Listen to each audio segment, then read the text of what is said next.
Tu l'as reçu toi? Non. Je l'ai reçu hier. Tu l'as reçu Mathilde? Bah non, moi non plus. Tu t'es abonné pourtant. Alors Jérôme, je veux pas t'inquiéter, mais je crois qu'on est en live.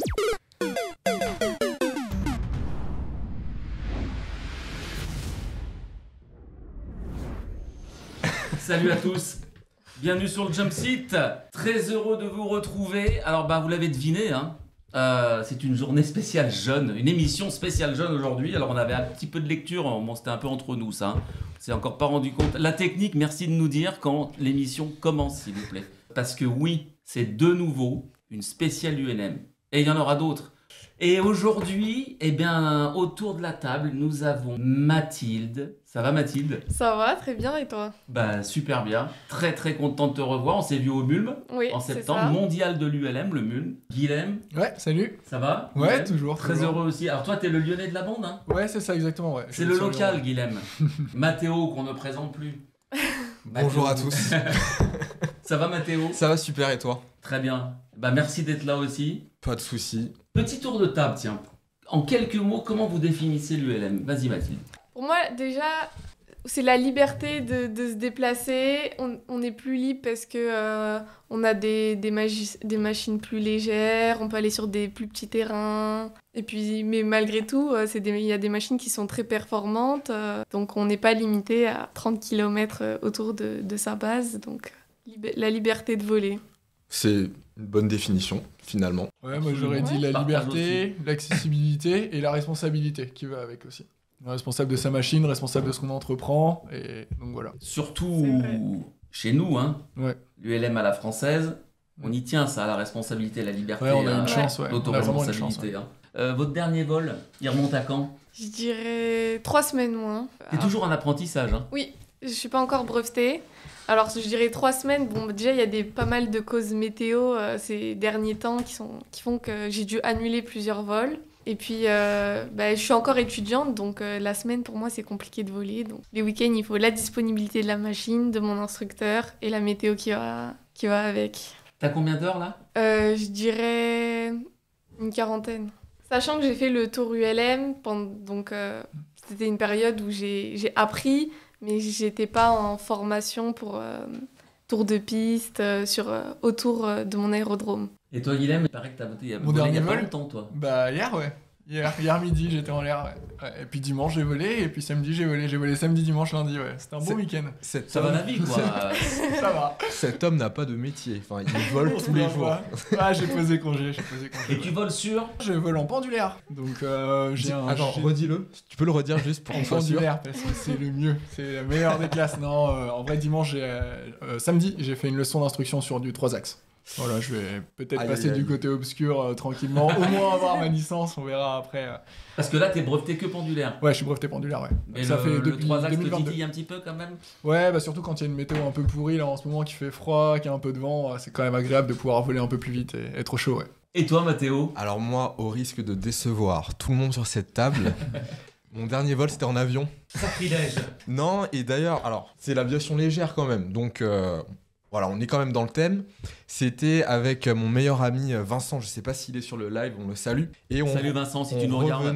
on revenait de l'île d'Elbe, entre la Corse et l'Italie. Et c'était une aventure formidable. C'était mon dernier vol, du coup, en septembre, un retour de l'île d'Elbe vers Toulouse. Voilà, exceptionnel vol. Moi, j'ai un très beau souvenir de vol avec toi, Mathéo.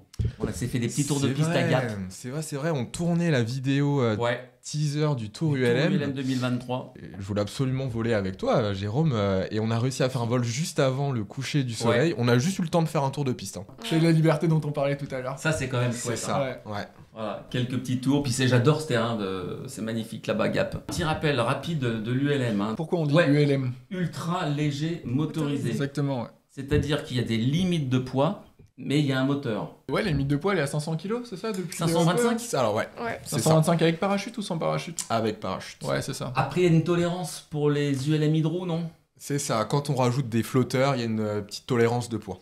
Petite tolérance de Et en poids. fonction aussi de la classe du LM, il y a une tolérance aussi au niveau de la puissance du moteur. En 3 axes, c'est 100 chevaux maximum.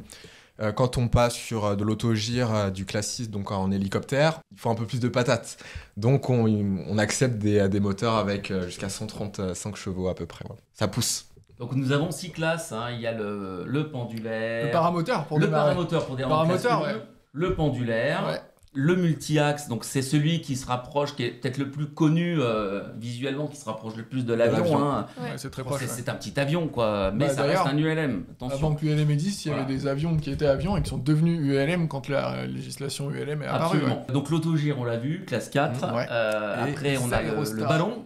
Exactement, l'aérostat. L'aérostat, Oui. donc des ballons motorisés. On en a vu un au mondial de l'UM cette année qui était Ouais. adapté pour le vol handi. Exactement. Bah voilà, regardez. Et là, on voit bien le pendulaire hein, qui Hein. est le plus important. Je crois que la Et grosse c'est chouette, le particularité pendulaire. de l'aérostat qu'ils ont montré au MUM, c'est que la personne en situation de handicap est complètement autonome. Elle peut, elle peut monter d'elle-même à bord et piloter Mhm. complètement sans l'aide de personne. Et je crois que c'était la grosse Ouais. nouveauté de cet aérostat. Ouais.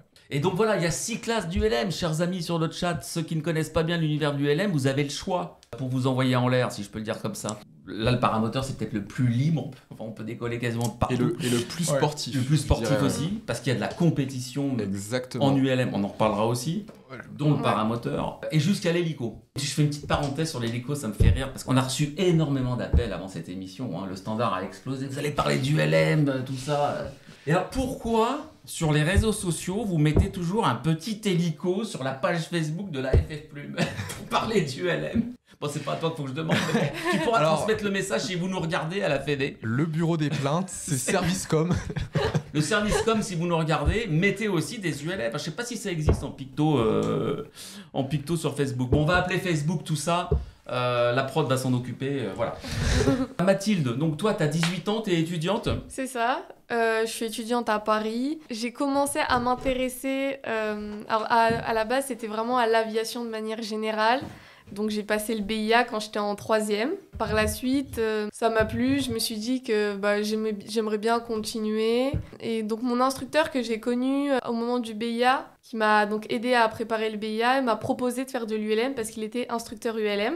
Et donc j'ai fait un vol d'initiation, j'ai tout de suite accroché et donc je me suis dit que j'allais commencer l'ULM et donc ça me plaît toujours autant et j'aimerais bien continuer donc déjà à passer mon brevet 3 axes et après par la suite peut-être en faire mon métier, travailler en tout cas dans l'aéronautique. Alors ça, c'est la question numéro parfait. Faut bien que je note Mathilde. Métier aéronautique, tout est prêt. Hein.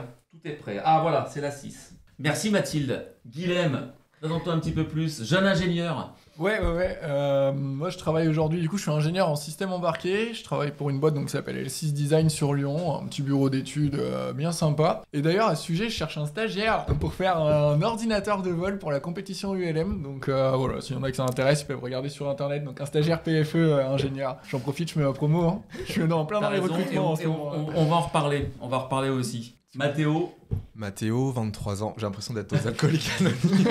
Mais non, du coup, moi, j'ai la particularité d'avoir fait mes études dans l'aéro.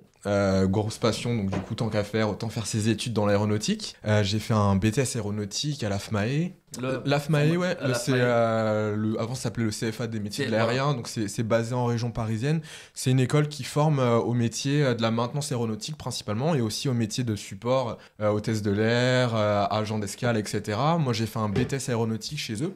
Ensuite je suis allé à Gap, j'en avais marre de Paris, du coup je suis allé dans les montagnes. T'as bien raison. Je suis allé dans les montagnes à Polyaéro, j'ai fait ma licence pro là-bas, c'était une année exceptionnelle. C'est ici à Polyaéro que j'ai rencontré Elliot, du coup, qui est maintenant embauché chez eux. Du coup, après cette licence pro, j'ai fait un master. Et me voilà du coup dans la vie active, les impôts, les assurances-vie et tout ça. Tout juste embauché. Bienvenue dans la vie. Et t'es chez Dassault, hein? Chez Dassault Falcon Service, Falcon Service. exactement. On est basé au Bourget. Eh ouais. On fait de la maintenance sur les plus beaux avions du monde, les Falcon. Bah, les pendulaires? Ah non, c'est pas un avion, pardon. Oh là là. Face à un Falcon, je sais pas si ça peut rivaliser. Ouais, le pendulaire reste mieux quand même. Ça va Du moins coup, vite. voilà. Donc tous les jours, toi, de ton bureau, enfin, tu approches les Falcons tous les jours. Exactement, et mes collègues sont en réunion actuellement, donc je leur passe le coucou aussi, au Bourget, à DFS. DFS, si vous nous regardez, mais c'est sûr qu'ils nous regardent. On fait un coucou à Michel Drucker aussi, qui nous regarde chaque semaine quasiment. Salut Michel. Il est un peu timide, mais voilà. Michel qui a soutenu certains projets ULMistes, Bien notamment sûr. un projet Andy. Il était sur le Oui. Tour ULM, Michel Drucker. Tout Donc à fait. c'est un passionné d'aviation, il me semble, Michel. C'est un Il vole passionné, ah bah beaucoup, oui, bien sûr. Merci beaucoup à vous trois pour votre présentation. Il y a du monde. Alors, je vous propose, avant de parler des actus, on est déjà à la bourre sur le timing. Non, mais tout va bien. Moi, j'ai vu marquer l'autogire décolle verticalement et il y a quelqu'un qui a répondu non, ils font un peu de roulage. Effectivement, je crois qu'en compétition, les autogires ils décollent sur 3 mètres. Le record il doit être à 4 points, donc 3 mètres pour décoller, 1 mètre pour atterrir, je crois, de mémoire. Compétition stall. Oui. Ouais. Short take-off and landing. L'idée, ça vient de l'Alaska, ça. Hein. Et ça a débarqué en France, surtout en ULM, il y a 2-3 ans. Hein. C'est ça, c'est en train de se développer. Il y a des compétitions Ouais. qui sont organisées. Ouais. Pensez à nous suivre sur Twitch. Vous pouvez aussi retrouver Jumpseat sur YouTube, Twitter, Instagram, TikTok. Allez, on va faire un petit tirage au sort avant les actus d'ailleurs. Tiens, choisissez une carte. Tac. Ça y est, ça démarre. Voilà. Depuis tout à l'heure, on se demande ce que c'est ces cartes quand même. Hein. On peut regarder ou... Ah, vous pouvez regarder, oui. Et Ça bah, vous va, avez tous la ça tête. va, c'est bon. C'est ce qu'on appelle un prank. Donc, ces cartes vous permettent en un clic, pas deux, de revoir les émissions, les shorts, etc. Ça vous envoie sur tous les supports. Et si vous croisez un journaliste de Jumpseat, si vous n'avez pas de carte sur vous, vous avez un gage. Voilà, le message est passé de Alfred. Vous avez amené une petite actu aussi, je crois. S'il y a une actu, j'ai vu ça, j'ai halluciné. Il y a une histoire du coup d'un Airbus A320 qui a été acheté du coup par une compagnie chinoise ou asiatique, je sais plus, et qui a complètement disparu des radars. Enfin, c'est hallucinant. On en a parlé entre nous. Qui a disparu des radars et du coup, ça a été un peu, il y a eu des arguments, ça a été prouvé que en fait, il a été utilisé pour faire de l'espionnage. Donc je sais pas où ils l'ont mis, ils l'ont dû mettre dans une montagne au fin fond de la Chine. Ils ont démonté tout l'Airbus et pour voir comment ils ont construit le 320. Et on pense que ça a été utilisé pour le Comac là, le C919. Je vous invite à aller regarder ça parce que c'est assez hallucinant, un 320 qui disparaît des radars comme ça. Voilà, c'était Pour le actu. démanteler et regarder comment ça fonctionne du coup. C'est ça, Ok. pour s'inspirer pour le Comac. Tous les avionneurs ont des logiciels qui peuvent suivre même les données en fait des appareils et c'est vrai que c'est assez on se demande comment ils ont fait pour que ça disparaisse vraiment des radars. Sacré actu. Merci Mathéo pour tes actus. C'est un plaisir, je suis disponible du coup pour les prochaines émissions. Mathilde, t'as une actu pour nous? Moi, j'ai une actu avion. Donc, je voulais parler donc Airbus et qui ont fait leur premier vol donc très récemment avec le Up Next. C'est-à-dire que c'est un avion dont le but c'est de moins consommer en termes de carburant. Et pour ça, donc en plein vol, les ailes, le profil d'ailes serait modifié, et ce qui permettrait donc de moins consommer pendant le trajet. Donc c'est actuellement en cours, ils ont fait pas mal d'essais, et là il y a eu le premier vol à Toulouse le 6 novembre. Super intéressant aussi. Ouais. Pourquoi elle t'a interpellé cette actu? Ben, parce qu'en ce moment on entend beaucoup parler, alors donc en fait on entend beaucoup parler de l'aviation. Voilà l'image. Voilà, électrique, comme quoi Attends, ce c'est serait... mon actu ça. Ah, comme quoi c'est le futur. Mais là, donc, c'est pas un avion électrique du tout, mais ce serait un avion considéré comme plus écologique que ceux qu'on a actuellement. Donc c'est un juste milieu, ou peut-être une transition entre ce qu'on a maintenant et peut-être des avions électriques. Et ben à propos de transition, merci Mathilde, très intéressant. Tu vas nous parler d'électrique, Guillaume? Ouais, moi j'avais pas une actualité en particulier, mais je pense qu'aujourd'hui, comme on disait, l'aéronautique électrique, on en entend de plus en plus parler. Il y a des problématiques qui sont liées à l'électrique. Aujourd'hui, en ULM, on commence à avoir des machines qui sont plutôt bien finies. Et d'ailleurs, donc dans les pendulaires, il y a le e-Pixel qui devrait sortir en janvier 2024. De chez Air Création. De chez Air Création. Il a volé au Mulm cette année, l'année Très dernière juste. aussi. Ouais, très juste. Et je crois qu'il travaille sur le biplace maintenant. Il y a Ouais. des questions de batterie, évidemment, c'est la grosse problématique. Ouais, exactement. Ouais. Donc les batteries, c'est toute la chimie. Il faut faire un choix. C'est aussi des compromis. À un moment, si on veut de la puissance, il y a forcément du poids derrière. Il y a aussi des risques. Donc l'électrique, je pense que ça va être un sujet d'avenir, un sujet qui va être beaucoup discuté, qui va amener plein de problématiques. Donc il y a un gros marché, je pense, sur l'électrique aujourd'hui. C'est le futur. C'est le futur. Merci à vous trois pour ces actus. Je vois pas mal de questions sur le prix du brevet Oui, ULM. alors T'as Hervé, prévu d'en parler plus tard, hein. Oui, on va y venir. Moi, le prix, alors, ça m'avait coûté, je crois, au final, aux alentours de entre 1000 et 1500 euros, Ouais. ce qui est par rapport à un PPL hein, beaucoup moins. Donc, en fait, l'avantage aussi pour les jeunes, c'est que quand on passe un brevet de pilote ULM, il n'y a pas un nombre d'heures minimum à faire. C'est l'instructeur en fait qui décide quand tu es prêt à être lâché, quand tu es prêt à être breveté. Et du coup, ça permet, on n'est pas obligé de faire 45 heures de vol minimum comme pour le PPL. Du coup, moi, j'ai été breveté en 20-25 heures parce que j'avais un peu d'expérience en avion et beaucoup d'expérience en simu. Ce qui fait que j'ai payé aux alentours entre 1000 et 1500 euros avec du coup l'aide. Dans le prix, je comprends l'aide de la Fédé qui m'a été donnée, donc qui est de 500 à 550 euros. Donc au final, ouais, je m'en suis sorti pour entre 1000 et 1500 euros. Donc il y a le brevet, après on doit monter ses heures pour avoir l'emport passager. C'est là aussi la petite distinction avec l'avion, c'est que quand tu as ton PPL, tu peux directement emmener des passagers. En ULM, quand tu as ton brevet, il faut encore faire un petit peu d'heures pour avoir l'emport passager. Mais on peut du coup avoir son brevet entre 30 heures. Quand on est jeune, on apprend plus vite, ça se passe bien. Et moi, entre 1000-1500 euros, on peut s'en sortir en France, ouais. Sur quelle classe alors? En classe 3, ouais. En classe 3. En multi-axe, donc ce qui ressemble plus à l'avion. Donc Fred nous dit un budget de base de 2000 à 2500 euros hors aide. Moi, je Même suis un à peu moins, moins, hein. mais Ouais, j'y vais. vas-y. Alors du coup moi j'avais sorti un Excel quand j'avais fait ma formation, donc j'ai fait à peu près 17 heures de vol, donc ça m'a coûté donc les heures de vol plus tout ce qui est licence, adhésion, aller-retour sur Lyon, parce qu'à l'époque le théorique il se passait sur Lyon, et tous les frais liés à tout ça, donc j'en étais à un total dépensé d'à peu près 1700 euros pour être pilote pendulaire en à peu près 17 heures du coup. Et après, ouais, avec toutes les ailes rapportées et tout, au final, ça m'a coûté 700 euros. Voilà. Donc, pourquoi j'ai choisi le pendulaire au début? C'était d'abord une raison financière. Et quand on s'en sort avec des machines qui, d'occasion, valent entre 2 et 5 000 euros et que la formation coûte 700 euros, bah, au final, on a un bon cadre de vie après avec sa petite machine et on va voler quand on veut. Et ça, c'est cool.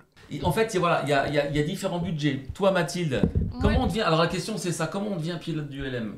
Alors donc moi je suis pas encore brevetée donc je peux pas donner quel budget, mais pareil donc j'ai reçu les aides. Comment est-ce qu'on devient pilote du LM? Bah donc il faut passer le théorique. Alors avant tout il faut commencer les heures je dirais, et à partir du moment où on est assez avancé dans sa formation, passer le théorique, qui est quand même assez difficile je trouve, hein, qui se prépare un peu à l'avance. Théorique? Ouais, et Ouais, c'est il le est trop même loin. pour toutes les classes du LM. Et donc, après, il y a le lâcher, d'abord. C'est la première étape. Donc, en général, c'est en tour de piste. Après, il y a le lâcher navigation, je dirais. Donc, c'est pour aller dans les aérodromes autour de l'aérodrome principal. Et donc, après, il y a le brevet qui vient. Donc... Dans le brevet, alors on m'explique, donc il y avait une petite partie sur la prévol, donc de l'appareil, sur le moteur, l'essence, enfin toute la prévol. Donc il y a la partie pratique, donc tour de piste, navigation, il y a quelques virages serrés, décrochages à faire, et une petite partie théorique, si par exemple on met du pied à droite, qu'est-ce qui se passe, pourquoi il faut faire ça. Et à la fin, complet. il y a le test en vol où l'instructeur essaie Ouais. de te mettre dans toutes les situations les plus catastrophiques. Hein. Il te coupe C'est le ça. moteur, il te dit tu me ramènes au terrain, t'es perdu, il te fait faire des tours. Enfin voilà, quoi, c'est assez marrant. Et après, du coup, une fois qu'on est breveté, il faut faire. Alors, il y en a qui demandent une dizaine d'heures, d'autres une trentaine d'heures. Moi, j'avais fait une trentaine d'heures en solitaire, et après, il y a l'emport passager qui a passé. Donc, en ULM, la différence, c'est qu'au début, vous avez le droit de voler tout seul, et après, vous refaites un examen pour avoir le droit d'emmener des gens avec vous. Moi, j'ai pris la misère pendant 25 minutes, j'ai jamais fait autant de panne moteur à la suite, voilà. Et juste pour rebondir, là, je pense que la première étape, ça reste le BIA. Peu importe Ouais. ce qu'on veut faire derrière, je pense que le BIA c'est une super porte d'entrée aujourd'hui. Faut pas hésiter à passer le BIA, peu importe son âge. Donc c'est un très très bon point de départ le BIA. Tout à fait. Pour synthétiser tout ça, ce qui est intéressant aussi de savoir, c'est à quel âge, enfin on peut commencer très jeune, hein, Ouais. 15 ans. Ouais, Et- en ULM c'est 15 ans, tandis qu'en avion c'est 17. 15 Et ans de à- breveté, hein. Ouais. Donc tu peux démarrer à 14 ans pour On être peut breveté dé- le jour on de tes peut- 15 On ans. peut démarrer avant. Il y a des jeunes, parmi nos licenciés des personnes qui ont le brevet à 15 ans. C'est exceptionnel. Ils n'ont même pas l'âge de conduire. C'est quand même fort. C'est ça, on peut passer le brevet du LM avant même de passer le permis de conduire. Tout à fait. C'est ça. Et même pour moins cher, si j'ai bien compris. Alors, à partir de 15 ans, il y a beaucoup de jeunes de 15 ans qui nous regardent, n'est-ce pas Hervé? Et alors, donc, on peut commencer jeune. C'est accessible, c'est pas cher. C'est ça aussi, l'accessibilité. Ça reste de l'aéronautique, on est en trois dimensions, hein, attention. Mais... Et puis on partage les espaces aériens avec les autres, hein, donc C'est là ça. il y avait des gens qui parlaient de la radio et tout Bien ça. Ouais, c'est pas obligatoire en ULM, mais moi je l'ai et j'ai une bonne radio et c'est important de pouvoir communiquer avec les autres quand on est en l'air. Ouais. Oui, la base du vol en VFR, c'est voir et éviter, donc faut surtout regarder, avoir le nez dehors. Après, la DSB, ça reste un outil qui peut être utile quand on vole beaucoup en espace aérien contrôlé. Avec Mathilde, on vole en région parisienne. Ouais. Et C'est je sais obligatoire pas même. s'il y a des gens dans le chat qui ont déjà volé en région parisienne un samedi après-midi quand il fait beau. Mais voilà, quand on se croise beaucoup. Et du coup, c'est vrai que la DSB, c'est bien pratique pour faire de l'anti-collision et assurer sa sécurité. Donc, encore une fois, quand on veut avoir de la DSB, on met de la DSB. Si on n'en veut pas, on n'en veut pas. On voit passer du Safe Sky, effectivement. Oui, alors l'application SafeSky de nos amis belges, intéressante cette application. Hein, Ouais, moi je sur le l'utilise. smartphone, Ouais. Tu parlais de vue et être vu, hein, Mathéo. C'est ça. En gros, SafeSky, ça permet de... Alors, il y a une combinaison de flight radar, enfin de flames, Ouais, il c'est reconnaît un peu tout. Safe Sky Tout le trafic environnant. récupère la DSB, La DSB. des autres avions. Voilà. Donc, Pour moi, c'est un agrégateur d'informations. Il va chercher sur toutes les plateformes qui enregistrent des données de vol. Et puis, du coup, ça vous permet d'avoir les informations de qui est dans votre secteur. Et dimanche dernier, je me suis fait doubler par un avion par-dessous. Et je l'avais sur Safe Sky en visuel. Donc, j'ai tourné la tête, je l'ai vu passer. Et c'est sympa parce que c'est joli de voir des avions qui passent en dessous. Alors, pour devenir pilote, on peut commencer très jeune. C'est accessible. Ouais. C'est relativement simple. Mais même l'avion, hein, enfin, je veux dire, le pilotage, si on applique bien ce qu'on nous apprend, et on applique bien les procédures. Question aussi encore à chacun, pourquoi, vous êtes déjà plus ou moins répondu, mais pourquoi vous faites de l'ULM? Qu'est-ce qui vous a attiré là, déjà dans le fait de voler? Moi, c'est le côté technique. Et d'ailleurs, c'est pour ça que je fais de la compétition aujourd'hui, c'est parce que je recherche le côté technique du vol, être capable de maîtriser sa machine, les éléments, se repérer dans l'espace. C'est ce que j'aime. Ton tout premier vol, enfin tes premiers pas dans le club, là, tu peux nous le raconter ou... En pendulaire, toi, t'as directement commencé en pendulaire? Ouais, ULM. alors en fait, ce qui s'est passé, donc moi j'ai fait une école d'ingénieur à Valence qui s'appelle Grenoble INP et Zizar, et il y avait un club aéronautique dedans, et du coup, avec ce club aéronautique, on a fait pas mal de vols en planeur, en avion, on a fait de l'hélicoptère ULM d'ailleurs, on a fait du 3 axes et du pendulaire, et donc un jour j'ai volé en pendulaire avec quelqu'un, et puis on a discuté du prix pour le coup. Et il m'a renseigné sur toutes les aides et tout, donc ça je pense que c'est important d'en parler aujourd'hui, parce que les aides va en pour les parler. jeunes, on l'a pas forcément en tête, mais il y en a énormément, il faut savoir aller les chercher et savoir qu'elles existent. Et donc du coup, j'ai dû finir le vol à midi avec la personne, et je pense qu'à 14h, tous les papiers étaient dans la boîte aux lettres pour m'inscrire, et j'ai commencé le lendemain. Ça c'était en 2021, et j'ai été breveté en 2022.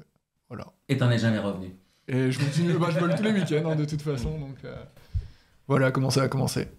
Toi, Mathéo, moi, mon premier vol, c'était en pendulaire aussi. Très bon ça va faire choix. plaisir à Guillaume. du côté obscur. Le côté obscur. Et du coup, Non, c'est le côté clair. pourquoi l'ULM C'est vrai qu'il y a l'aspect technique. C'est vrai qu'un 3 axes, finalement, en termes de pilotage, c'est très fin. Et du coup, quand on sait piloter un ULM, on peut piloter tout un tas de machines. Et moi aussi, c'est surtout l'aspect voyage qui m'a plu, cet aspect... je me suis lancé là-dedans parce que je voulais voyager. On essaye avec des amis de naviguer, de partir un peu loin. Parce que c'est ça aussi, l'esprit ULM, c'est un peu l'esprit aventurier, pionnier. Il y a nos anciens, nos aïeux, ils ont fait des choses absolument incroyables. Ils ont fait des tours du monde. Et ça, c'était des choses qui nous inspirent, qui m'inspirent personnellement. Même pas moins le performantes. quart de la C'est ça, fiabilité moi qu'on a aujourd'hui. je suis allé en Sardaigne en Ninja, c'est un 3 axes, mais à côté de ce qui avait été fait auparavant, c'est de la rigolade. Mais c'est ça, c'est le voyage, c'est aussi le partage avec ses proches, emmener facilement sa famille, faire des baptêmes de l'air, c'est exceptionnel. Donc voilà, c'est pour toutes ces raisons qu'on se met à l'ULM, je pense, l'aspect liberté, voyage, partage. On voit pas beaucoup de filles quand même pilotes, hein. Si C'est vrai. ça progresse un peu. Oui. Moi, je voudrais juste souligner un truc, c'est, on me l'a fait remarquer, je m'en suis pas forcément rendu compte, mais dans le monde de la compétition aujourd'hui, c'est beaucoup des filles qui sont championnes de France et voilà, Salut Marie, pilotent très Mathéo. très bien. Et C'est vrai qu'il y a pas mal de filles en paramoteur. donc c'est, enfin, je sais, aujourd'hui, j'explique pas forcément pourquoi il y a moins de filles que de garçons, alors que on voit que finalement elles s'en sortent tout aussi bien. Il y a pas de raison, il y a rien qui explique le fait qu'il y ait moins de filles. Bah, peut-être que Mathilde, elle pourrait nous. Enfin, qu'est-ce qui pourrait être un frein du coup qu'est-ce que t'en penses sur ce sujet-là là? Je pense qu'il y a aussi une partie, pas presque un peu culturelle, où les filles, elles doivent pas s'intéresser à l'aéronautique, pas à l'automobile. Et je pense que encore aujourd'hui, malgré tous nos efforts, eh ben, il y a certaines personnes qui pensent encore comme ça. Je vois pas non plus de raison de pourquoi ça attirerait moins les filles. Parce que aussi, peut-être qu'on vend... Enfin, quand on présente l'ULM ou même l'aviation de manière générale, on n'insiste pas assez sur le côté voyage, liberté. Enfin, l'ULM, c'est pas juste une machine avec laquelle on fait des tours de piste et on fait de la compétition. C'est aussi toute une partie loisir. Et je comprends pas pourquoi il n'y a pas plus de filles. Et c'est dommage. Parce que c'est accessible et C'est tout le monde accessible. peut en faire, il n'y a pas de problème. On revient sur l'accessibilité. Bah voilà, après pourquoi, voilà. Non, mais on peut se dire, tiens, c'est un peu dommage, entre guillemets, hein, c'est pas du tout des. Qu'il n'y ait pas plus de. Mais bon, après, chacun fait ce qu'il veut, quoi. C'est ça. Il y en a qui rebondissent sur effectivement les accueils à l'aéroclub par des personnes plutôt âgées. Bah voilà, la part féminine, on en parle qu'elle est plutôt faible. La part jeune, c'est pareil. En fait, aujourd'hui, dans le monde de l'aéronautique, c'est beaucoup des personnes qui ont un certain âge et je pense que les mœurs à l'époque et la culture, c'était pas la même. Donc peut-être que d'ici quelques années, on aura plus de filles. Et... Toi, ça t'intéresse la compétition? Sur le chat, on nous dit qu'il y a trop peu de femmes au championnat de France ULM. Bon, mais il y en a elles font quand que même, hein. gagner, sans déconner. Elles sont fortes, les filles. Ils ont au Julia en championnat. pendulaire, elle m'explose. Ouais. Bah, moi, franchement, c'est quelque chose qui m'intéresserait. J'ai découvert ça, la compétition. Enfin, j'en ai jamais fait, hein, mais cet été, j'ai vu des présentations sur la compétition. Et la compétition, enfin, de la manière dont elle est présentée, c'est pas du tout un esprit compétitif. Enfin, Guilhem, il va pouvoir en parler plus. Non, mais t'as bien introduit, continue, Mais, t'es bien. mais c'est vraiment aussi un moment de partage pour prendre en expérience, parce qu'on rencontre des personnes tout aussi passionnées. Et donc, ça, c'est aussi une expérience sans être un stress. Il faut que je gagne, il faut que je sois premier. Voilà. C'est pas ça la pression, mentalité. C'est pas les Jeux Olympiques. Non, Voilà. bien sûr. Il y a une bonne ambiance. Tout. Ouais. Il y a plein de façons, en fait, tu as cité le terme partage. L'ULM, c'est ça, hein, liberté, aventure, partage. Il y a plein de façons de partager cette passion à travers la compétition, à travers le tour jaune, on va en parler. C'est un état d'esprit, l'ULM, c'est aussi beaucoup d'entraide. Hein. On disait, on est responsable de sa machine quand on a un souci mécanique, mais le nombre de fois où on est content d'avoir un ancien à côté qui dit « Oh, t'inquiète, ça c'est juste ça », il touche et ça repart. Enfin, moi, ça m'est arrivé, première compétition régionale, hein, j'y vais, j'avais un magnéto qui marchait pas. Il y a Michel, un gars qui s'appelle... Enfin, Il y a beaucoup de Michel dans l'ULM. Ouais. Enfin, il a touché 3 trucs et le machin il marchait à la fin, et depuis, j'ai plus jamais eu un seul problème sur le magnéto. Et... Juste pour terminer sur l'apprentissage, l'accessibilité, donc Mathéo, il y a beaucoup d'aides. Hein. Tu peux nous faire un petit récap des aides pour les jeunes aujourd'hui en France? Ouais. La Fédé derrière fait pas mal de choses. Il y a la première licence, je crois, qui est offerte. Il y a des C'est subventions ça. quand on a moins de 25 ans. C'est ça. Alors, je vais tout résumer en 1 minute chrono. Première aide, le BIA. La Fédération française du ULM subventionne tous les vols BIA à hauteur de 40 € qui sont réalisés en ULM. Ensuite, pour la première licence, moins de 25 ans est offerte à la Fédération française du ULM. Yes. Pour les femmes et les jeunes, la première licence est offerte. Ensuite, du coup, il y a l'aide jeune pilote qui est donnée à la fin de la formation, qui est donc de 400 € plus 150 € si on a le BIA, d'où l'intérêt de passer le BIA. Ça donne accès à des aides en plus. Quand on veut passer instructeur et qu'on est jeune, eh ben, on a encore une aide supplémentaire qui est de 1 500 €. Donc ça peut être aussi pas mal. Et actuellement, à la Fédé, il y a aussi un dispositif qui s'appelle le passeport jeune, C'est du coup une bourse de 150 € qui permet de découvrir un peu toutes les classes de l'ULM. Donc voilà, c'est un peu le packaging des aides proposées par la fédération et on est en train de travailler dessus pour encore plus accompagner le jeune dans son parcours, pour lui proposer plus un parcours bien précis et pour qu'il soit encore plus aidé parce qu'on a envie d'avoir des jeunes dans l'ULM, il faut qu'on mette le paquet là-dessus. C'était clair ? C'était super, Mathéo. Et justement, si vous voulez en savoir plus, c'est tout super bien résumé. Évidemment, sur le site de la Fédé, vous avez toutes ces informations. Et sur l'excellent magazine que vient de citer notre ami Hervé Cassabois, ULM Info. Tout à fait. Et nous le pôle jeune, on représente tous le pôle jeune aujourd'hui. Vous pouvez nous contacter, on a une adresse mail qui est sur le site de la Fédération française, vous pouvez nous poser vos questions, et on y répond volontiers. Est-ce qu'il y a des jeunes sur le chat ? Ouais, manifestez-vous les jeunes. On offre le brevet ULM aux premiers jeunes qui se connectent. Oula, tu prends des risques là. Alors, je vais un peu regretter. Elliot, Elliot. Donc voilà, ULM, c'est pas très cher. C'est accessible, c'est passionnant, on peut faire plein de choses, il y a des aides fédérales. Et parmi ce qu'on peut faire, donc, il y a la compétition. Ouais. Toi, Guilhem, tu fais pas mal de compétitions, n'est-ce pas ? Ouais, je suis tombé dedans par hasard, ouais. Voilà, par hasard, toi. Ouais, je vais refaire un peu d'historique. Donc, j'ai été breveté en septembre 2022 et j'ai pu acheter donc, ma machine, donc un ULM GTBI, un Air Création des années 90 et 92 avec un 503. Et donc, je l'ai acheté en novembre 2022. Et du coup, dans ULM Info, d'ailleurs, il y avait marqué qu'il y avait une initiation compétition prévue à Pizet, donc à côté de chez moi. Donc j'y suis allé comme ça. J'ai bien adhéré à l'état d'esprit.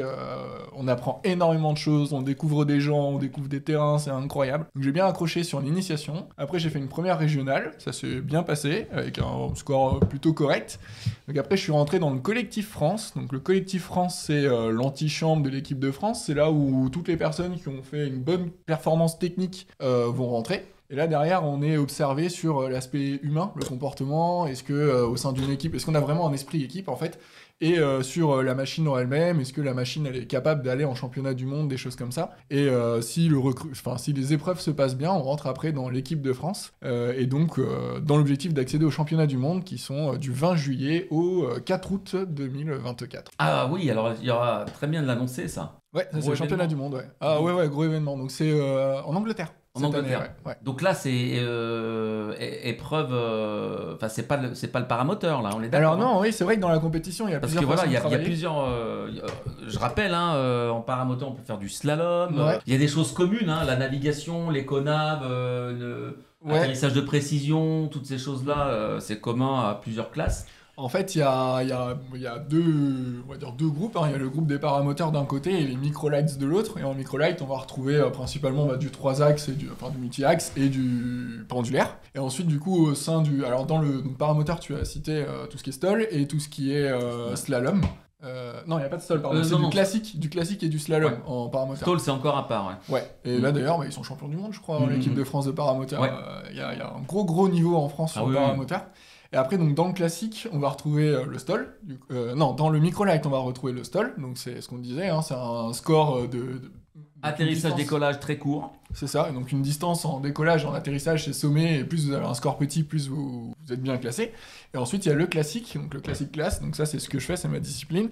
Donc c'est à peu près 60%, c'est des épreuves de navigation. Donc on part avec une carte routière et des balises à passer, par exemple, et puis il faut trouver des photos en l'air. Dire, tiens, la photo A, qui représente une grange, je l'ai trouvée, elle est à tel endroit sur la carte. Ouais, 60% des épreuves, on va dire, et après, il y a une partie économie.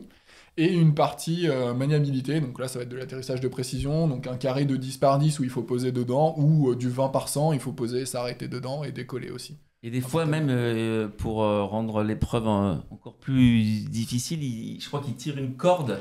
Il y a pas une corde qui est avant le carré, là, où il faut impérativement passer par-dessus avant d'aller... La ficelle, moi j'en ai entendu parler, mais... Ça je l'ai vu, Thomas Joron d'ailleurs, je l'ai... Ouais, vu le faire, c'est impressionnant comme ça. Je bien calculé. Si je dis pas de bêtises, ils l'ont arrêté la ficelle parce qu'il y avait, ça poussait les gens vraiment dans des limites qui sont pas prévues, quoi. Parce que faut aussi démystifier ça, la compétition, c'est pas quelque chose qui est extrêmement compliqué, c'est pas quelque chose qui nous met en danger, au contraire, c'est un endroit où on va beaucoup apprendre, on va être encadré, on va être ensemble, donc si ça passe pas, tout le monde va dire ça passe pas, on va pas y aller. Et tout le monde peut y accéder. Enfin, je veux dire, moi j'y suis allé avec une machine qui était très très vieille et c'est passé. Donc on peut y aller, on peut se faire plaisir. On n'est pas obligé d'attendre forcément à faire un gros classement, mais c'est hyper intéressant et on rencontre des personnes très très intéressantes aussi. Vieille machine, jeune pilote. Et Ouais. encore le mot accessible qui revient, hein. Le partage, le plaisir. Thomas Joron et par là nous regarde, on me dit dans l'oreillette, salut Thomas. Salut Thomas. On te salue. Donc c'est ça la compétition. Alors évidemment, il y a une fierté aussi. Il y a un podium, il y a des remises de prix. Ah bah oui. mais quand on fait vient un avant Oscar, tout se faire plaisir. Ouais. Hein, c'est ça. Ouais. Tous ceux qui veulent faire de la compétition. Mathilde, t'y penses toi, hein? Ouais. Non mais je pense qu'il faut essayer, il faut y aller, il faut essayer. Alors voilà, je peux comprendre aussi qu'il y a des gens ça leur plaît pas, c'est pas leur façon de voler, mais c'est hyper intéressant. Et on a une connexion aux éléments qui est juste incroyable. On est en train de regarder les forêts, les rivières, les villes, les ronds-points et tout, et c'est des choses qu'on se rend compte. Bah, quand on vole tout seul avec un GPS, bah, c'est une demi-heure de ligne droite, on fait pas franchement gaffe à ce qui se passe dessous, quoi. Là, on découvre des rivières, mais wow, la vallée, elle est incroyable, là, en fait. Bah oui, parce qu'il y a des épreuves de navigation, Ouais, ou bien même sûr. avec des photos, hein, des points de report qu'il faut trouver. Ouais, c'est ça. Bon, ça se fait aussi en avion. Hein, Mais c'est ça qui est intéressant, c'est que participer à une compétition, c'est aussi une façon de progresser. Tout à fait. Ouais. C'est énorme, la progression qui est derrière, ouais. Voler, c'est une façon de progresser. Là, on parlait du Tour LM Jeune, par exemple. J'ai eu la chance de voler avec Louis Collardo sur un Tanargue. Il m'a repris des choses, des erreurs hein, que je faisais, et donc il a pu me corriger. Et donc, de toute façon, voler avec des gens, c'est toujours bénéfique. On apprendra toujours des choses, on pourra toujours s'améliorer. Et donc, c'est hyper important de voler avec du monde, de voler encadré. Mathéo, tu confirmes? T'en fais pas de compétition, toi, Mathéo, un petit peu? Non. Toi, tu préfères les voyages, Moi, toi. je préfère les voyages. T'es parti en Sardaigne. C'est ça, moi je préfère les hôtels, la plage et les cocktails. Mais je pense que Guillaume, on va t'engager comme promoteur officiel de la compétition parce que tu nous as parlé, j'ai vu des étoiles dans ses yeux. Donc non, la compétition, ça permet de progresser. Tout ce genre d'événements, le Tour ULM, les compétitions, de toute façon chaque vol c'est une bonne expérience à prendre.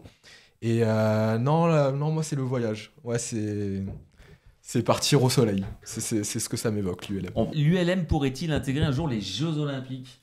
Bah, alors, j'en ai aucune idée. Par contre, j'aimerais bien. Parce que ce serait cool hein, d'aller représenter la France au JO. Alors là, on passe à un Ouais. niveau supérieur en Je termes de pense que- compétition. Quand même. Ah ouais. La première discipline qui Peut-être le pourrait slalom. l'être, ça serait le paramoteur. Paramoteur effectivement. slalom, ouais. Et je pense qu'il faudrait que la discipline se développe beaucoup, qu'il y ait beaucoup de participants, surtout au niveau mondial, pour que ça soit aux Jeux Olympiques. Mais qui sait? On poursuit dans le partage, l'expérience voler. Alors on peut faire de la compétition, on peut voyager aussi. Toi, Mathéo, c'est ce que t'aimes. Hein, t'aimes la nave.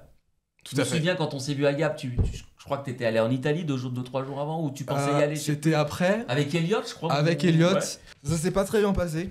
Ah, Euh, raconte alors, en fait. la technique pour un short, s'il vous plaît. Non, mais là, c'était. Bon, on a décollé, panne radio. Donc, 7600 transpondeurs.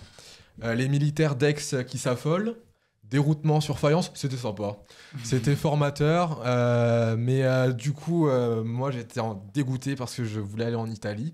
Et bah, quand t'as pas de radio, je pense que les Italiens nous auraient envoyé des beaux chasseurs, nous intercepter à la frontière si on avait continué notre voyage. Donc non, c'est sympa, petite panne radio avec Elliot, déroutement sur faïence. On a été accueillis par Pierre Sibilia. J'allais en parler. Que Qu'on certains, attend dans l'émission aussi, hein, Pierrot. Non, mais c'est incroyable. Donc il nous accueille au terrain, il nous aide à amarrer l'ULM et on se retrouve en fait à Fayence à dîner avec Pierre qui est un ancien pilote du coup commandant de bord Air France 747 et qui nous offre le repas et qui nous raconte toutes ces expériences. Alors je sais pas comment Martin a trouvé la vidéo. C'est incroyable, je l'ai trouvé. Bon, Voilà, Mathéo aux commandes. ça, c'était sympa. C'était la Sardaigne, du coup, l'arrivée à Fayence. C'était un chouette voyage, une chouette expérience. Et du coup, accueilli par Pierre à Fayence, et où il nous a partagé ses expériences de vol en 747 et en Concorde aussi. Et du coup, c'est ça aussi, l'ULM. Et, Ça, c'est. Oui, alors, ça, oui, ça, c'est 13 ULM. C'est le bidon. le bidon. Et je sais pas si on peut le dire à l'antenne, mais Là, voilà. On dit qu'on branle le bidon, non? C'est ça. Bon. C'est ça. Et du coup, ouais, voilà. Et En fait, effectivement. faut peut-être expliquer pourquoi on fait le geste. Bah, c'est pour pression atmosphérique, hein. C'est pour Ouais, siphonner c'est en tout fait. simple. En fait, il y a une Il y a- bulle dans un petit système, On et donc entend le quand cling, on cling, descend, cling, ça cling. fait monter l'essence, et quand on relève, à l'inverse, la bille vient boucher. Donc en fait, le fait d'agiter fait monter l'essence dans un tuyau, et après c'est un siphon, tout simplement. Belles images là au-dessus Alors, de la mer. Là, juste après, on s'est posé de nombreuses questions parce que quand on est au-dessus de l'eau et qu'on voit rien du tout à part de l'eau, on se sent très seul. Et on s'est pas parlé du vol avec Elliot, mais vraiment, n'a pas échangé un mot parce que beaucoup de concentration, il faut maintenir l'altitude. Parce qu'il peut y avoir une inversion entre la mer et le ciel. Donc je conseille à tous de faire la traversée Corse-Continent. C'est une expérience exceptionnelle. C'est l'un des plus beaux vols de toute ma vie. Vraiment incroyable. Eh ben, écoute, on le ressent avec toi. Effectivement, là, une traversée maritime, le danger, c'est de confondre. Enfin, on voit plus l'horizon, quoi. C'est ça. On confond le ciel et la mer. C'est ça. Puis ça se prépare. Hein. Ah, ouais. Là, vous êtes équipé des gilets. Gilets, Il faut balises, déclarer la traversée, je crois. Tout à fait. Il y a Dépôt de plan de dépôt vol. plan de vol, Obligatoire, voilà. ouais. Donc, arriver en Corse, magnifique. Et ce qui est intéressant dans Mathéo, dans ce que tu disais, dans ce partage d'expérience aussi, la panne radio. Qu'est-ce qu'on ressent cet instant-là? Il y a un peu de frustration, on se dit merde, on part en C'est ça. Italie. C'est ça. Non, toute panne est stressante. Et il faut l'accepter, c'est comme ça. L'enjeu, c'est de comment je vais retourner au sol en toute sécurité, quelle que soit la panne. Et la première chose à faire, c'est de piloter. C'est la vitesse, l'altitude, c'est le pilotage de base. On revient au principe de base du pilotage. Et ensuite, on se pose des questions. On se dit, est-ce qu'on se déroute là? Qu'est-ce qu'on fait dans ces situations-là? Donc moi, j'ai tout de suite utilisé le cheat code Transponder 7600. Et c'est marrant, petite anecdote, du coup on atterrit à Fayence et en fait on était dans la baie de Fréjus et moi j'essayais d'appeler Cannes. J'essayais d'appeler Cannes pour savoir si ma radio fonctionnait et eux nous recevaient, nous on les recevait pas. Et du coup arrivé à Fayence en fait on a reçu des textos des contrôleurs. Et sur Instagram, la contrôleuse qui est beaucoup active sur Instagram avait fait une photo de notre écran radar avec notre code de panne en disant « Ah, c'est raté pour l'Italie cette fois-ci ». Et on a échangé après avec la contrôleuse, c'était marrant du coup. On a discuté, on a fait un petit rétexte de cet événement et c'était sympa. Voilà, le monde de l'aviation est très petit, hein, on se connaît tous, on se recroise tous. Et là, pour aller le choix de Fayence, c'était pas compliqué, Pas loin. c'était entre Nice, Cannes et Fayence. J'avais pas envie d'embêter les pilotes EasyJet Air France à Nice, donc on est allé à... mais sans radio, alors t'as fait comment là? Et c'est de toute façon le contrôleur il sait que il voit que tu te rediriges vers un terrain et c'est là qu'on voit toute la machine, toute l'organisation derrière, c'est que en étant sous plan de vol, en ayant transpondé ce code d'erreur, les contrôleurs avaient prévenu les gars de Fayence. On a été accueillis avec le café à Fayence. Donc voilà, c'était tout. Puis on choisit une altitude aussi où on peut être un peu tranquille sans radio. C'est ça, tout s'est bien passé. Après, quand on est en panne, on est prioritaire. L'objectif, c'est de se poser. Donc, voilà. Ton compagnon de route, Elliot, nous dit, tu oublies de préciser qu'il y avait un Fort Mistral au moment de la panne radio également. Oui, aussi. On n'avançait pas bien vite sur le retour. Comment ça s'appelle ça? La loi de l'emmerdement maximum, non? Quand t'as un problème, t'en as un deuxième, un troisième, et il y a tout qui arrive en même temps. C'est ça. Et on salue Pierre Sibilla. Pierre Sibilla, donc tu disais, hein, ancien commandant de bord 747, super pilote du LM, qui a échappé belle il n'y a pas longtemps. Hein. Il a déclenché le parachute. Il y a une aile cassée. Ouais. On espère l'avoir ici sur Jumpseat pour qu'il nous raconte un peu tout son parcours et ses expériences. Le parachute, hein. Ouais, on n'en a pas parlé C'est tout à l'heure. ça, Il y la avait une question sur sécurité. la sécurité, les ULM qui sont sûrs et tout. En ULM, on a la chance, comme on est léger, d'avoir des parachutes qui nous permettent de rejoindre le sol indemne, plus ou moins. Question numéro 4. Vos souvenirs de lâcher. Quelle Ouais. transition? Mon lâché ou ma Lâcher. expérience? Mon lâché. Les deux, vas-y, enchaîne les deux. Ton plus beau vol lâché. pour lâcher. C'est Moi, peut-être j'ai- pour lâcher. Non, j'avais une autre idée pour le plus beau vol. Alors le lâcher, moi j'avais été lâché donc à Étoile-sur-Rhône, à Valence, là où j'ai appris. J'avais 7 heures de vol en instruction. Et mon souvenir marquant du lâcher, c'est un ULM mais qui grimpe au ciel avec un taux de montée incroyable. Et je me suis dit, mais ça s'arrête pas en fait. Donc je réduis le moteur, je réduis. Et c'était juste incroyable comment ça montait. Faut dire que quand on est lâché, on se retrouve tout seul Ouais. à bord. Donc on est moins lourd. Et Ouais, bien sûr. ça, on ressent tout de suite. Hein. Ouais, C'est... ouais. Attention. Hein. Et après, ma plus belle expérience de vol, je pense que c'est quand j'ai acheté ma machine. Donc, je l'ai acheté à Roanne et je l'ai ramené à la Tour du Pin. Et là, face au Mont Blanc, tout le long du vol. Donc, 1h30 de vol avec le Mont Blanc. Enfin, 1h10 avec le Mont Blanc en face. C'était simple, hein, c'est tout droit face au Mont Blanc. Là, ouais, effectivement, pour la nappe, c'est facile. Ah ouais. T'as une bonne ligne bien. Et du coup, on peut revenir sur l'accessibilité. Elle t'a coûté combien ta machine? Ouais, moi, ma machine, je l'ai payée 2005 avec la radio, donc c'était une 25 kg par contre, avec les casques, donc casque sécurité plus casque audio, et en fait, quand je l'avais acheté, hein, je m'étais dit je vais faire mes heures en solo, et puis bon, la machine elle sera peut-être foutue, et j'ai fait 100 heures avec, je fais du baptême et tout, sans problème, elle marche super bien, et c'est là où on a la chance, dans l'aéronautique, d'avoir des machines qui bougent pas, quoi. Pour le prix d'une auto, on peut être propriétaire bien moins, même. de son ULM. Donc là, t'es propriétaire. Ouais. T'es propriétaire d'un pendulaire. Ouais, et on m'en prête un deuxième pour la compète aussi. Ça, c'est une sacrée chance. Ouais. Combien il a coûté, tu dis? Je l'ai payé 2005, ouais. 2500 ouais. euros. Ouais, en fait. Et t'en as encore des moins chers, je crois. Même. T'en as des moins chers, ouais. Mais bon, ouais. après, ça reste quand même accessible. En fait, c'était une problématique de place dans les hangars. Hein, donc, ils ont dit, on prend la machine qui est la plus simple, on va dire, et puis on la vend. Donc, ils cherchaient vraiment pas à faire du bénéfice dessus ou quoi que ce soit. J'ai eu une chance incroyable aussi, c'est que j'avais un instructeur qui m'a fait la prise en main de la machine et qui est venu voler avec moi. Parce qu'il y en a énormément qui achètent des machines sans les avoir vues voler ou sans avoir volé dessus. Et en règle générale, ils ont un problème après. Et moi, du coup, non, j'en ai jamais eu, et c'est vraiment une chance incroyable. Mathéo, t'aimerais posséder une machine aussi, ou je sais pas, t'es en partagé? Parce qu'on peut aussi être propriétaire en partagé. Hein. Oui, alors les loyers en région parisienne sont un peu hauts, donc c'est vrai. on va. Non, mais oui, c'est un rêve, c'est un objectif d'avoir sa machine et d'aller partout où on veut quand on veut. Donc c'est un objectif, mais pour l'instant, on va y aller doucement sur le long terme sûrement. Oui, déjà volé, c'est la priorité. C'est ça. Hein. Puis Mathilde lâché le brevet, toi d'abord. Après on verra. Hein. Voilà. Alors justement, après on vole, on apprend en permanence. Hein. Quand on vole, c'est une pratique, l'aéronautique, d'humilité aussi. Tu parlais de la compétition tout à l'heure pour prendre du plaisir et apprendre aussi. Il y a aussi le tour jeune. Tout à fait. Hein, belle opportunité de rencontre et d'échange. En fait, il faut dire qu'il y avait le Tour ULM depuis des années, organisé par la FF Plume. Et l'année dernière, donc nouveau concept, un tour dédié aux jeunes. Et donc Mathéo, ce tour jeune, alors comment ça s'est passé 2023 alors moi je pense quoi ça consiste? Il faut demander aux principaux intéressés. Vous l'avez tous fait. Moi j'étais dans la partie organisation, donc j'étais celui qui les emmerdait. Ça va, t'as été soft. Ouais. Mais non, je pense qu'il faut poser la question. On s'est tous rencontrés avec Mathilde et Guillaume sur le tour. C'est à eux qu'il faut demander ça, comment ils l'ont vécu. Déjà l'organisation. Avec une dizaine d'autres jeunes aussi. Oui. Déjà. Il y avait 15 jeunes. C'est ça. Justement, l'organisation, il y a combien de machines? Pour introduire le concept, du coup, le tour, c'est dédié aux jeunes. C'est un jeune dans chaque machine, la vidéo. Et du coup, là, le but, c'était vraiment que le tour ULM soit dédié aux jeunes. Qu'il y ait moins de machines, que ça soit moins gourmand en énergie, qu'il y ait moins... qu'on ait un impact moindre sur l'environnement.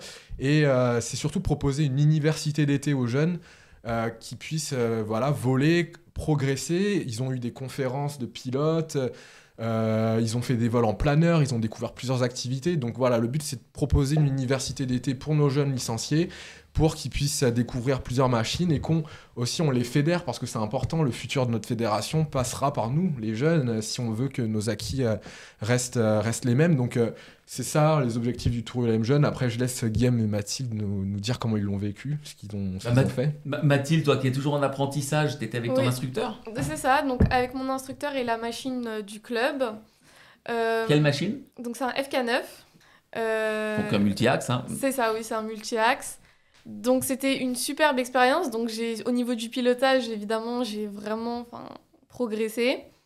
Mais surtout, au-delà, en fait, on volait donc souvent le matin et l'après-midi, on avait plutôt des activités. Donc on a aussi, pendant une journée de repos, pu découvrir les machines des autres. Et c'était vraiment le moment donc, où j'ai pu tester donc, l'autogire, pendulaire, d'autres 3 axes.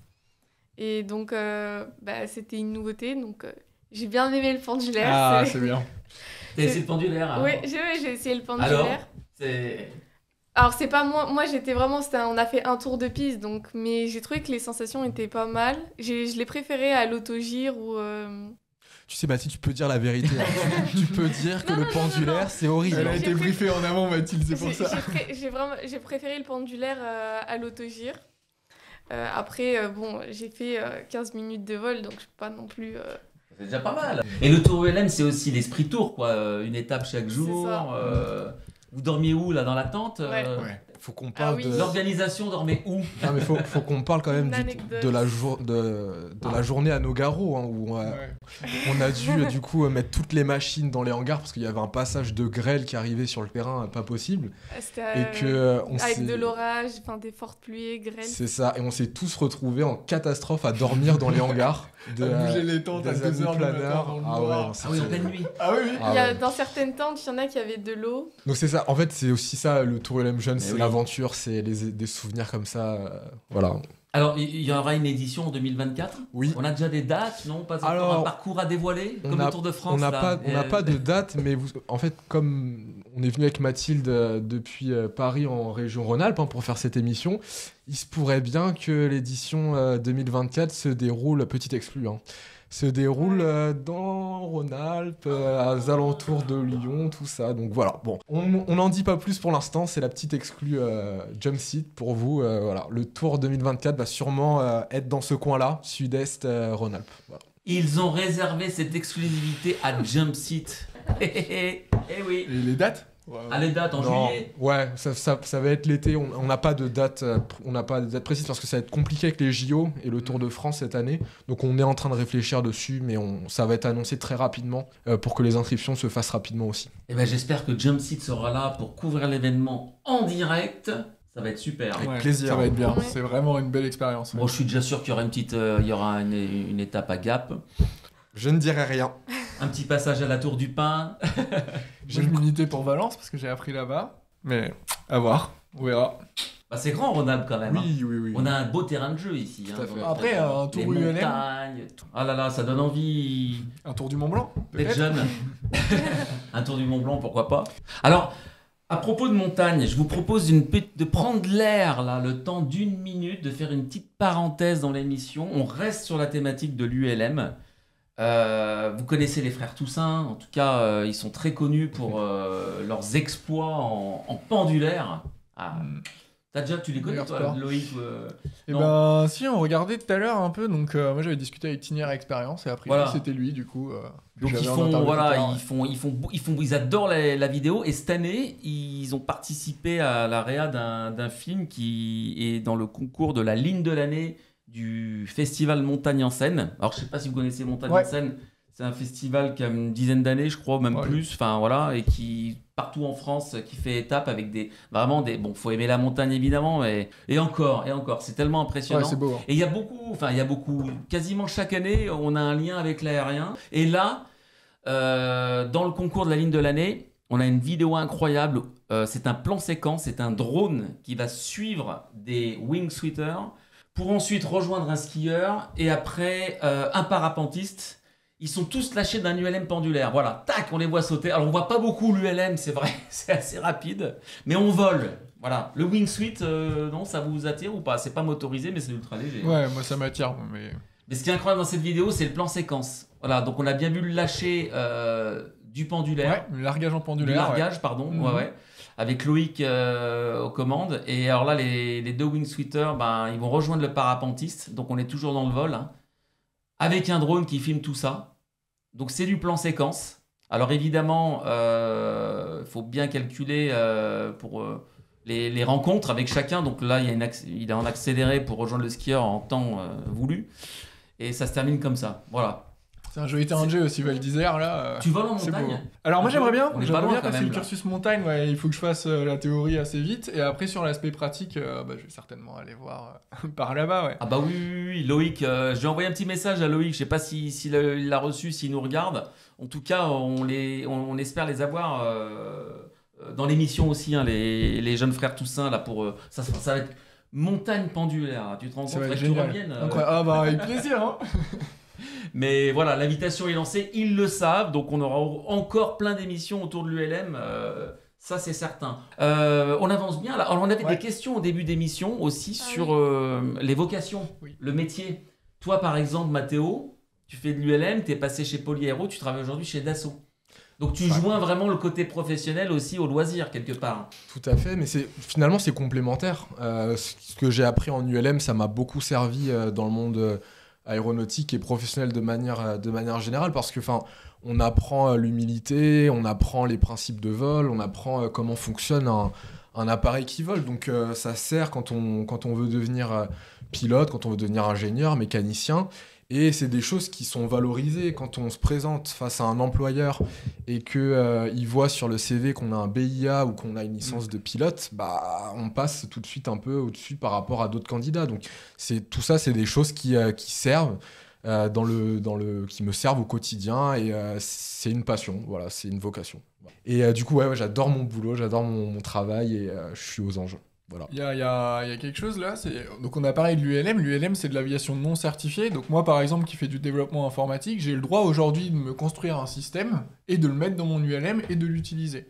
Il n'y a pas besoin de certification ou de choses comme ça. Donc l'ULM, c'est aussi un acteur d'innovation. On parlait de l'environnement, des choses comme ça, avec l'électricité. Donc je pense que c'est aussi un point qui peut pousser les gens à faire plutôt de l'ULM que de l'avion. C'est qu'on va vraiment pouvoir être libre dans ce qu'on veut faire en termes de technologie et de développement. Alors toi, tu es ingénieur dans des systèmes, systèmes embarqués de transport.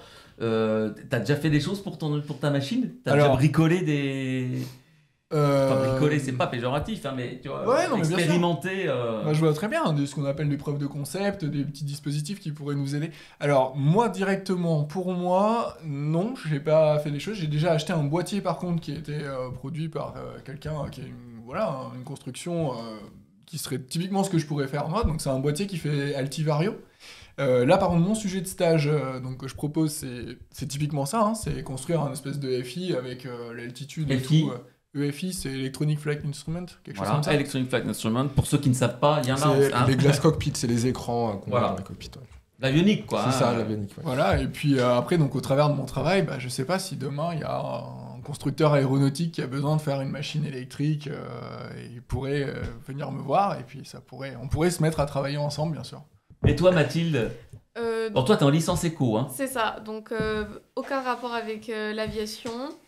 Mais mon projet professionnel, donc, ce serait de faire les cadets pour devenir pilote professionnel.